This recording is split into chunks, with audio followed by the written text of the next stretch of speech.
बच्चों, आज हम आपको काव्य संकलन के अंतर्गत नेक्स्ट चैप्टर सच्चिदानंद हीरानंदन वत्स्यायन अज्ञे का पाठ पढ़ाने जा रहे हैं। इनके पाठ के अंतर्गत जो पहला पाठ है वो है मैंने आहुति बनकर देखा। मैंने आहुति बनकर देखा पढ़ाने से पहले हम सच्चिदानंद जी के बारे में संक्षेप में जानकारी देंगे। ध्यान से सुनिए और फिर इसको अपनी कॉपी पर लिखिएगा, ठीक है। सच्चिदानंद हीरानंद वत्स्यायन अज्ञे का जन्म 7 मार्च 1911 को उत्तर प्रदेश के देवरिया जिले के कुशीनगर में हुआ था। इनके पिता पंडित हीरानंद शास्त्री पुरातत्व अधिकारी थे। पंजाब से मैट्रिक की प्राइवेट परीक्षा पास करने के बाद इन्होंने मद्रास के क्रिश्चियन कॉलेज से इंटर की पढ़ाई पूर्ण की।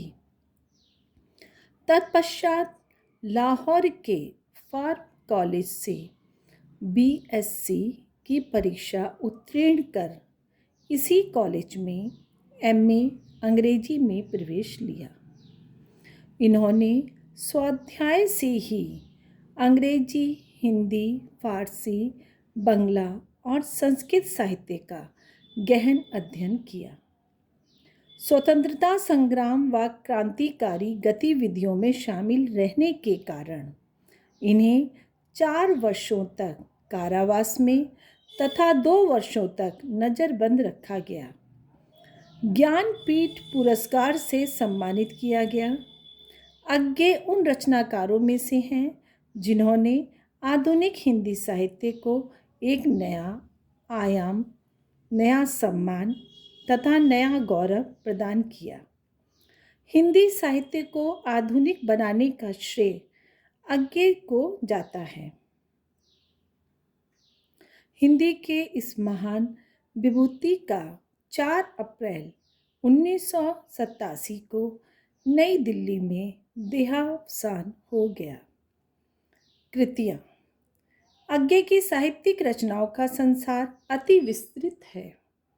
इन्होंने साहित्य की गद्य एवं पद्य दोनों विधाओं में भरपूर लेखन कार्य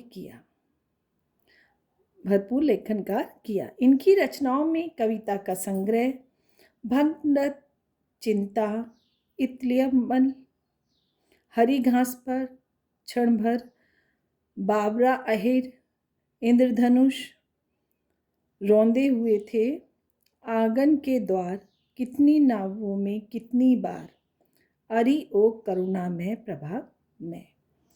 यहाँ पर आपका सच्चिदानंद जी का संक्षेप में जीवन परिचय समाप्त होता है। अब हम आपको इसका जो चैप्टर है मैंने आहुति बनकर देखा उसको हम पढ़ाने शुरू करते हैं। ये चैप्टर हम आपको पढ़ा रहे हैं, ठीक है। यहाँ पर पढ़ाने से पहले हम आपको जानकारी दे दें कि कवि का यहाँ पर कहने का तात्पर्य ये है कि वो ये कहता है मैंने आहुति बनकर देखा। उसका कहने का मतलब है, यहाँ पर कवि कहते हैं कि जीवन का जो वास्तविक आनंद है वो कष्टों और कठिनाइयों को, दुखों को, संघर्ष को, मतलब सबको झेलते हुए, संघर्ष करते हुए, दुख, कठिनाई, कष्टों का में संघर्ष करते हुए मनुष्य को अपनी जीवन शक्ति का पता चलता है कि वो कितना ताकतवर है, कितना सामना कर सकता है। और इन्हीं सब चुनौतियों का सामना करने का कवि के मन के अंदर संकल्प हो रहा है कि जो कुछ भी संसार में आसानी से मिल जाए मैं उसको नहीं चाहता, बल्कि मैं चुनौतियों का सामना करके इस संसार में जो कुछ भी मुझे मिलना है वो मुझे चुनौतियों का सामना करके मिले। तो वो अब क्या कहते हैं, मैं कब कहता हूँ जग मेरी दुर्धर गति के अनुकूल बने। दुर्धर माने क्या हो गया, कठिन गति के अनुकूल बने। तो इस पूरी लाइन का क्या अर्थ हो गया, मैं कब कहता हूँ। कब कहता हूँ क्या मतलब हो गया कि मैं कब चाहता हूँ कि मैं यह कभी मतलब मैं ये कब चाहता हूँ कि मेरी जो गति है वो कठिन गति के अनुकूल, मेरा जीवन जो है वो कठिन गति के अनुकूल बन जाए। मैं कब कहता हूँ जीवन मरु, मरु माने होता है मरुस्थल। नंदन कानन का मतलब हो गया देवताओं का बगीचा, उपवन का फूल बने। तो अब क्या कहते हैं ना, मैं ये चाहता हूँ कि मेरा जीवन रूपी जो रेगिस्तान है वो मेरे जीवन के वो मेरा जीवन देवताओं के उपवन का फूल बने। कांटा कठोर है, तीखा है, उसमें उसकी मर्यादा है। कह रहे हैं कि कांटा कितना भी कठोर हो, कितना भी कष्ट देने वाला या तीखा हो, उसकी भी अपनी एक मर्यादा होती है। मैं कब कहता हूँ यह घटकर प्रांतर का ओछा फूल बने। और मैं ये भी नहीं चाहता, मैं ये भी नहीं कहना चाहता कि जीवन के कांटे समाप्त हो जाएं। घटकर मतलब जीवन की जो परेशानियां हैं वो घटकर समाप्त हो जाएं और वो मेरे लिए फूल बन जाएं। मैं कब कहता हूँ मुझे युद्ध में कभी ना तीखी चोट मिले। मैं ये भी नहीं चाहता कि अगर युद्ध में जाऊँ मैं तो युद्ध के अंदर मुझे कोई कष्ट ही ना मिले। इसलिए मैं जीवन रूपी संग्राम में कूदना चाहता हूँ, उसकी चोटों से ना डरना चाहता हूँ बल्कि उनकी चोटों का सामना करना चाहता हूँ। इन 5 लाइनों का मैं अर्थ फिर से मिलकर बता रही हूँ, ज़रा ध्यान से सुनिएगा। कवि का कहने का मतलब ये है कि मैंने ये कभी नहीं चाहा कि संसार की कठिन गति के अनुकूल, मतलब संसार की जो गति है, कठिन गति है, वो मेरे अनुकूल बन जाए। और मैंने ये भी नहीं चाहा कि मेरे जीवन रूपी जो मरुस्थल है, जो रेगिस्तान है, वो मेरा जीवन देवताओं के उपवन के फूल के समान बन जाए। कांटा कितना भी कठोर हो, कितना भी तीखा हो यानी कष्ट देने वाला हो, उसकी भी अपनी एक मर्यादा होती है, एक सीमा होती है। मैं ये नहीं चाहता कि वो कांटा मुझे परेशान ना करे, वो मुझे रुकावट ना पैदा करे और रुकावट ना पैदा करके वो मेरे लिए फूल बन जाए। मैं ये नहीं चाहता। मैं युद्ध भूमि में जाना चाहता हूँ मगर मैं ये नहीं चाहता कि वहाँ मुझे चोट ना मिले। नहीं, वहाँ पर मैं संग्राम करूँ, मैं उन प्रहारों का, उन चोटों का सामना करना चाहता हूँ। नेक्स्ट, मैं कब कहता हूँ प्यार करूँ तो मुझे प्राप्ति की ओट मिले। मतलब मैं ये भी नहीं चाहता कि मैं प्यार करूं और मुझे उसके अंदर संयोग वियोग का कोई रसपान ना हो, यानी कि मेरा मिलना और बिछड़ना ना हो, ये भी मैं नहीं चाहता। मैं कब कहता हूँ कि विजय अरु मेरा ऊंचा प्रसाद बने। मैं इसकी भी इच्छा नहीं करता कि प्रेम विजय प्राप्त करके, प्रेम में विजय प्राप्त करके मैं ऊंचे महल बनाऊं। ऊंचे महल की भी मैं चाह नहीं रखता। प्रसाद माने क्या होता है बेटा? महल।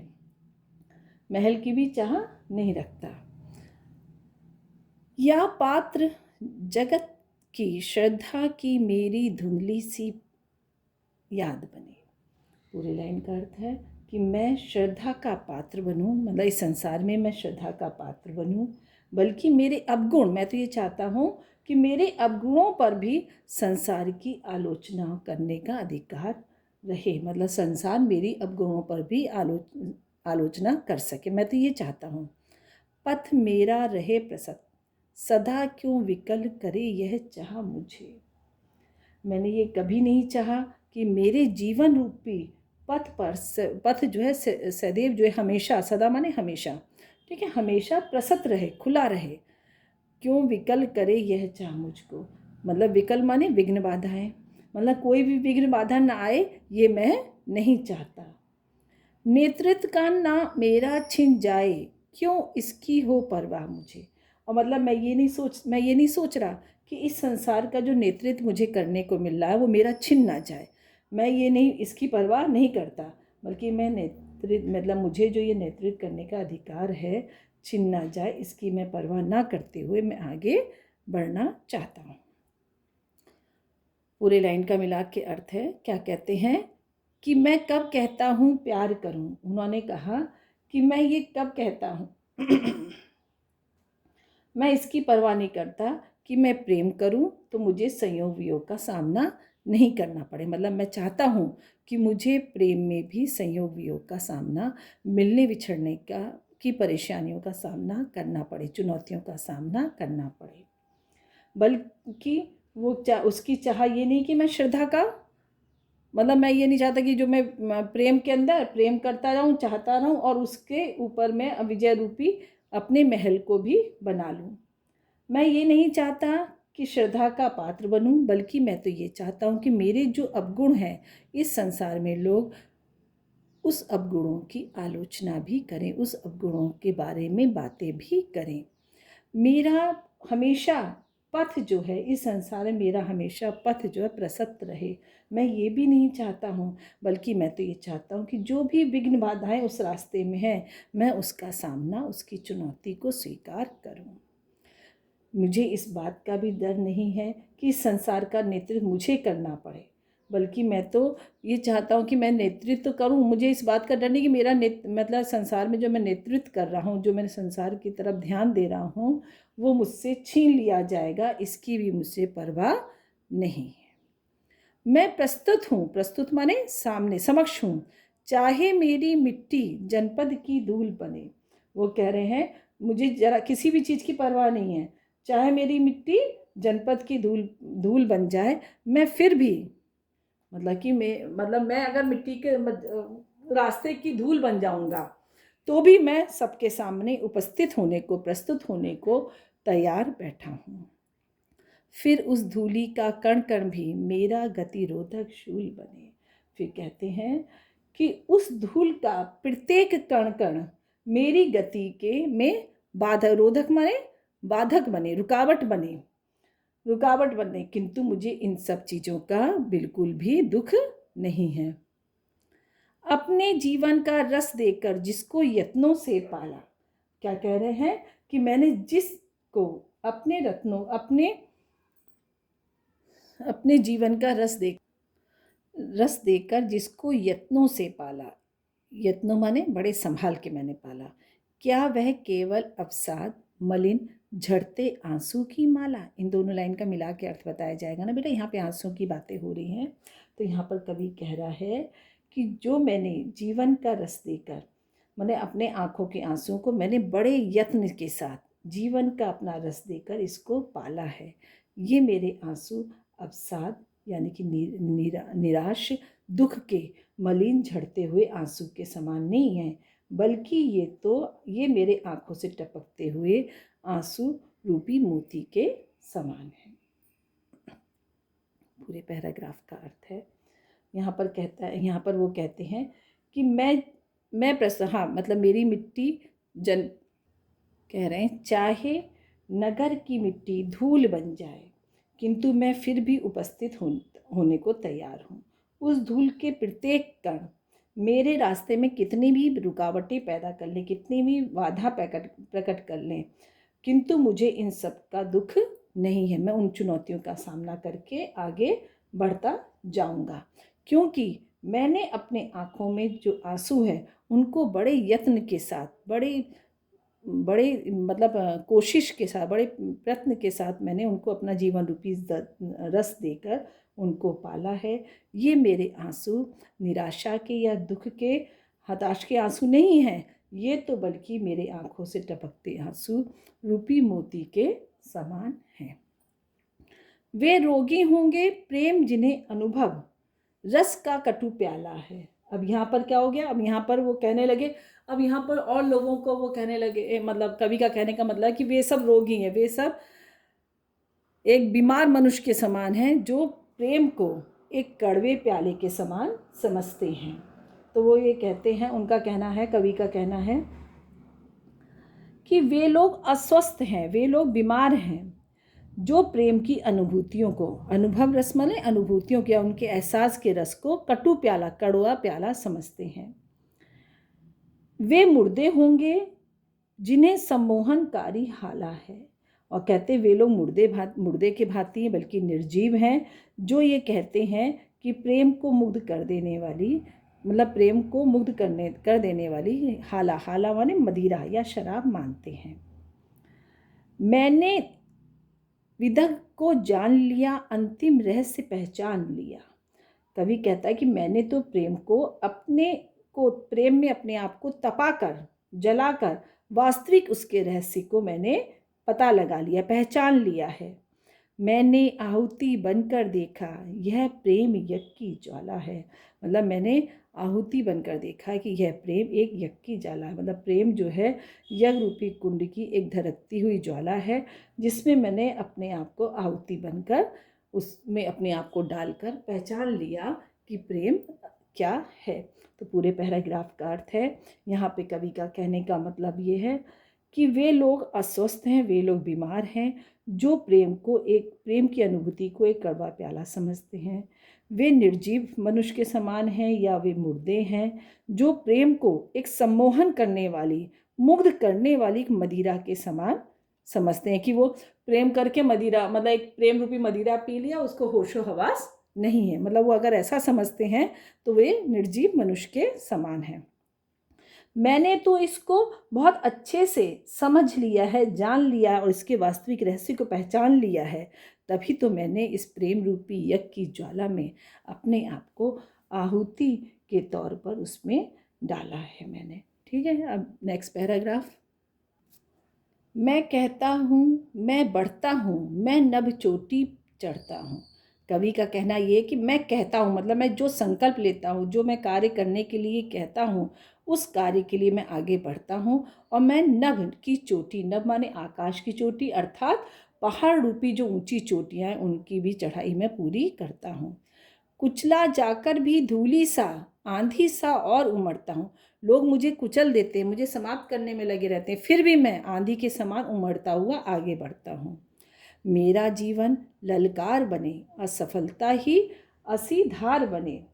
वो कह रहे हैं कि मेरा जीवन चुनौतियों से जूझता रहे और असफलता ही मेरे जीवन की तीव्रता लाए। मतलब असफलता, रुकावट या हार जो है मेरे अंदर एक नई तीव्रता, तेजी लेकर आए और मेरा जीवन तलवार की भांति, असी धार का मतलब हो गया तलवार की भांति, तलवार की धार की भांति संघर्षों को काटना सीखे।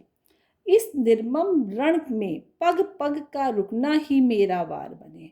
कह रहे इस निर्मम, निर्मम माने मतलब परेशान, जहाँ पर मतलब इस निर्मम युद्ध के अंदर हर रास्ते पर जो रुकावटें आ रही हैं, जो बाधा आ रही है, वही बाधा मेरी ताकत बन जाए और उसी ताकत के साथ मैं उस चुनौती का सामना करूं।